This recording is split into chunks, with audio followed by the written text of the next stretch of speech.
Um, hey everyone, it's Anna with Virgo, and what's aligning for you right now is powerful. Like and subscribe because you don't want to miss what's coming next. Someone in your reality is undergoing internal shift, where what prevented them from committing fully before is dissolving, and that dissolution is creating space for them to finally show up in ways you've been deserving all along but haven't been receiving. Not vague possibility they might eventually be ready someday, not another round of almost but not quite. Actual readiness, genuine capacity, real movement toward commitment that has substance behind it rather than just words that sound good in the moment. They've been doing work you couldn't see, processing things you weren't privy to, developing internally in ways that don't show externally until suddenly they do, until readiness that's been building in private becomes action that's visible in your shared reality. And the timing aligning with this year, with this season of Virgo energy, that's not coincidental. Virgo represents discernment, represents showing up with integrity, represents doing the work properly rather than cutting corners, represents practical demonstration of care rather than just emotional performance. This energy is supporting their transformation from person who couldn't commit to person who can, from person who wasn't ready to person who is, from person who kept you waiting to person who's finally worth the wait. In the sacred transition someone experiences when they finally become ready for commitment they weren't ready for before is less than #0. 5 is greater than there's recognition of what they almost lost, awareness of how close they came to permanent loss through their hesitation, understanding that your patience wasn't infinite even though it felt infinite to them. That recognition often becomes catalyst, becomes the final push that moves them from thinking about being ready to actually being ready, from considering commitment to actively pursuing it. Let me illuminate what patterns might be active in someone who's finally ready to commit properly. In the psychology of commitment, readiness after period of unreadiness, several internal shifts typically occur. They've resolved whatever blocked them, whether that was fear based on past relationships, confusion about what they wanted, circumstances that genuinely weren't aligned, immaturity that needed growth, or wounds that required healing before healthy partnership became possible. Whatever it was, the obstacle has been addressed sufficiently that commitment feels possible now where it felt impossible before.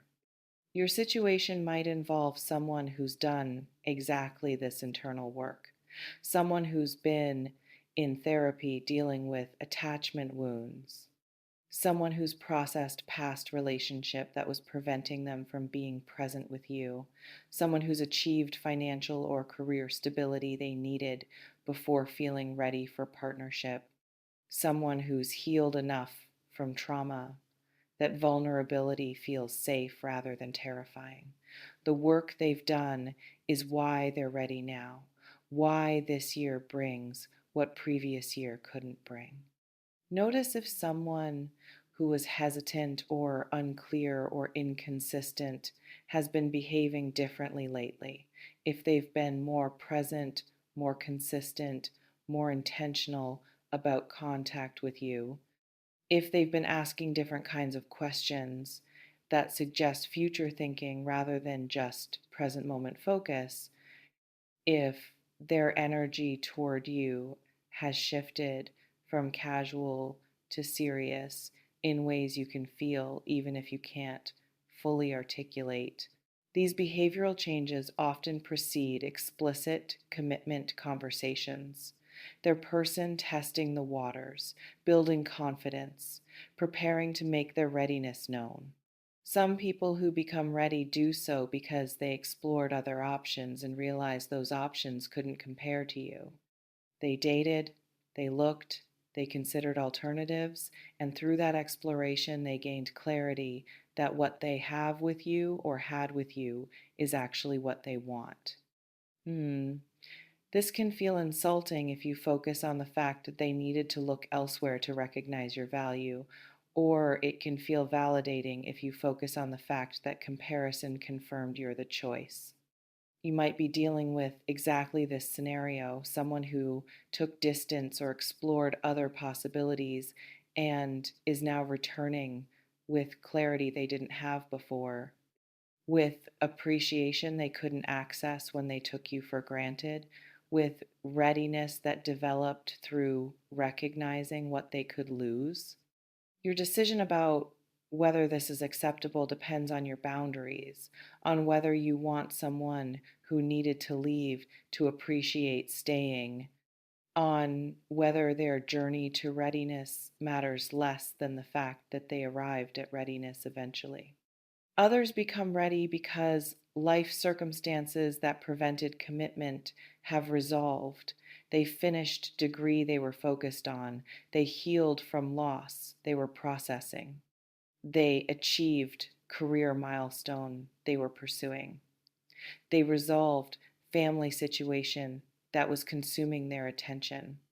Their previous unreadiness wasn't about you, wasn't about lack of interest, was genuinely about timing and circumstances that needed to shift before partnership could be priority. Now circumstances have shifted. Now they have capacity they didn't have before. Now they can show up in ways they couldn't then. This reflection invites you to consider, does the reason someone wasn't ready before affect whether you want them now that they're ready? Let me clarify what commitment you deserve specifically indicates about what's being offered.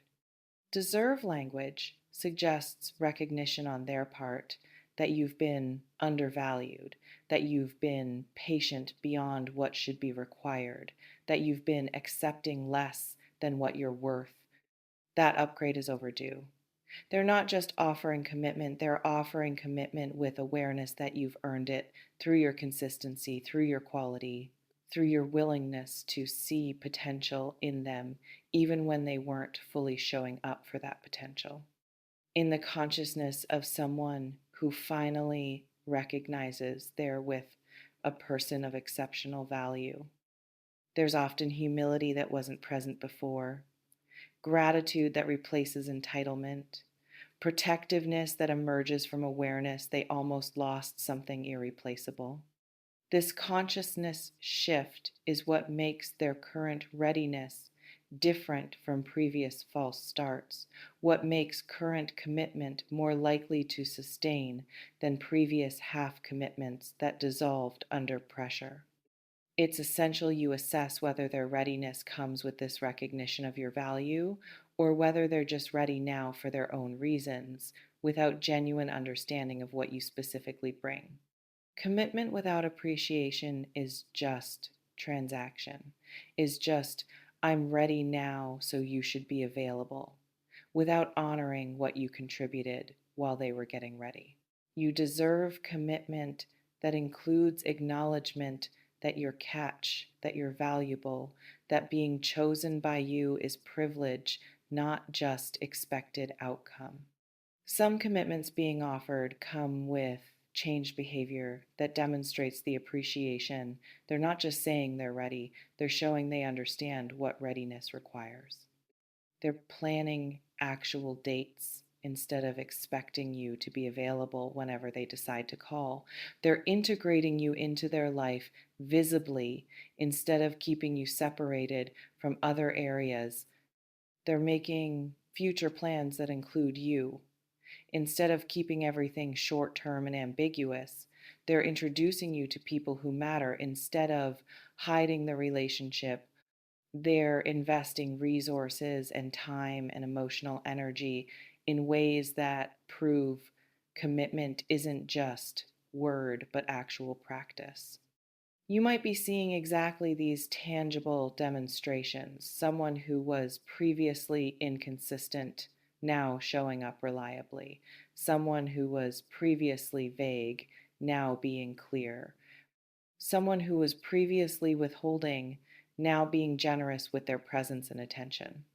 These behavioral shifts matter more than verbal declarations because behavior reveals actual internal state where words can be performed. Trust the actions more than the promises. Trust the consistency over time more than the intensity in the moment. Others offer commitment verbally without the behavioral foundation to support it. They say they're ready, but their actions don't reflect readiness. They declare they want to commit, but they haven't done the work that makes commitment sustainable. They're offering what they think you want to hear rather than what they're genuinely capable of providing. This is why assessment period matters, why believing based on words alone sets you up for disappointment, why requiring demonstration before fully investing protects you. This reflection invites you to consider: what would genuine commitment look like in terms of actual behavior, not just statements? Let me address what you should consider before accepting their commitment. First, evaluate whether you still want them. Just because someone becomes ready doesn't obligate you to be available anymore. You might have moved on emotionally during the period they were making up their mind. You might have developed clarity that actually you don't want what you thought you wanted. You might have recognized through their absence or inconsistency that you need someone who shows up readily, not eventually. Your feelings are allowed to have changed while theirs were changing. In the self honesty this moment requires, you need to distinguish between wanting them specifically versus wanting the validation of being chosen after a period of uncertainty. Are you excited about building with this particular person, or are you just relieved that your patience finally paid off? Would you actively choose them now if you were meeting them for first time, or are you only considering them because of history and investment? Your answers matter because entering commitment for wrong reasons leads to relationships that don't satisfy even when commitment is present. It's critical you assess whether their readiness timing works for your readiness. Maybe you were ready before, but you're not ready now. Maybe their delays gave you time to recognize you actually want something different. Maybe you've built life during their absence that doesn't have room for them anymore. You don't owe availability just because they finally arrived at place you were already at. You're allowed to have moved while they were standing still. You're allowed to have your own timing that doesn't accommodate theirs automatically. Second, evaluate whether you trust their readiness. Is this real transformation or temporary enthusiasm that will fade under stress? Have they demonstrated changed capacity over a sustained period, or are they just in honeymoon phase of their own readiness that hasn't been tested yet? Do they have support structures and self awareness that suggest sustainability, or are they just feeling ready without having built foundation that keeps people ready when feelings fluctuate? You might need to slow roll their readiness, even if you want what they're offering. Require that they prove consistency over time before you fully invest. Maintain protective boundaries until trust is rebuilt through demonstration, not just declaration. This isn't punishment. This is wisdom. This is learning from experience that readiness can be temporary, that commitment declared enthusiastically can be withdrawn when reality requires sustained effort. Some situations warrant cautious optimism and careful rebuilding. They seem genuinely different. They've done visible work. They're demonstrating changed capacity, and you still want to explore what's possible with them now that they're ready. Slow, careful progression protects you while giving genuine transformation fair chance to prove itself. Trust but verify, hope but protect, open but wisely rather than naively. This reflection invites you to consider is less than #0. 5 is greater than. If you could design the perfect way for them to prove their readiness, what would you require? Closing. Fermeture du script. The year of Virgo is here. Energy supports integrity, proper showing up, doing things right rather than cutting corners. Your person is finally ready. Someone is moving from unreadiness to readiness, from inability to commit to capacity for commitment, to give you the commitment you deserve. Recognition that you've been undervalued, that upgrade is overdue, that your patience and quality warrant being met with genuine partnership finally. And your work is discernment about whether you still want what they're now offering, assessment of whether their readiness is genuine and sustainable versus temporary and performative, protection of yourself through requiring demonstration over time rather than accepting declarations at face value, honesty about your own feelings, which are allowed to have changed during the period they were figuring themselves out. Whew. You deserve commitment, yes, but you also deserve commitment from someone whose timing actually works with your timing, whose readiness is proven, not just proclaimed. May you trust your discernment about their transformation. May you honor your own evolution during their absence. May you require proof through action, not just promise. May you choose based on present reality, not past potential. They say they're ready now. Your readiness is what matters equally. Both people being ready simultaneously is requirement. One person's readiness doesn't obligate the other. Remember this: being someone's eventual choice after they've explored all alternatives or resolved all hesitations is different from being their immediate certain choice. Neither is inherently wrong, but you get to decide which feels honoring to you, which matches your values, which creates foundation you can build on. Their readiness is data point, important but not singular determinant. Your willingness to receive their readiness is equally important, equally valid, equally worthy of respect. They're ready finally. Are you still? That's the question that matters. Answer honestly.